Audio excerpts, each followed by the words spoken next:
చైనాలోని యునాన్ ప్రావిన్స్ లో ఉన్న లింకాంగ్ జిల్లాకు చెందిన ఓ గ్రామం తీసుకున్న కఠిన నిర్ణయాలు ప్రస్తుతం దేశవ్యాప్తంగా చర్చనీయాంశంగా మారాయి.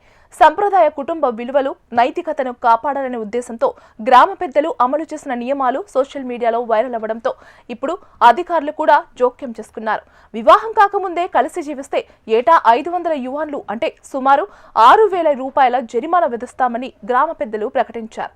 అలాగే పెళ్లికి ముందే గర్భం దాలిస్తే లేదా పెళ్లైన 10 నెలల్లోపే బిడ్డ పుడితే 3,000 యువాన్లు అంటే 38,000 రూపాయలు ఫైన్ తప్పదని నిబంధనలు రూపొందించారు.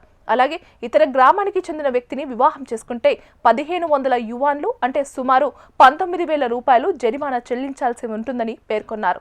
అలాగే భార్యాభర్తల మధ్య గొడవలు, మద్యం సేవనానికి కూడా శిక్షలు తీసుకొచ్చారు. దంపతుల మధ్య గొడవలు జరిగి గ్రామ పెద్దల వద్దకు వస్తే ఇద్దరూ చెరో 500 యువాన్లు, మద్యం సేవించి గొడవ చేస్తే 3,000 నుంచి 5,000 యువాన్ల వరకు జరిమానా విధిస్తామన్నారు. ఈ అన్ని నియమాలను వివరంగా గ్రామ కార్యాలయం ముందు బోర్డుపై ఏర్పాటు చేశారు.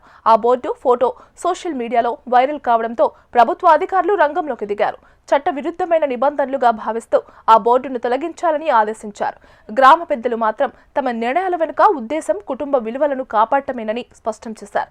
అయితే వీటిని వ్యక్తిగత స్వేచ్ఛపై దాడిగా పలువురు విమర్శిస్తున్నారు.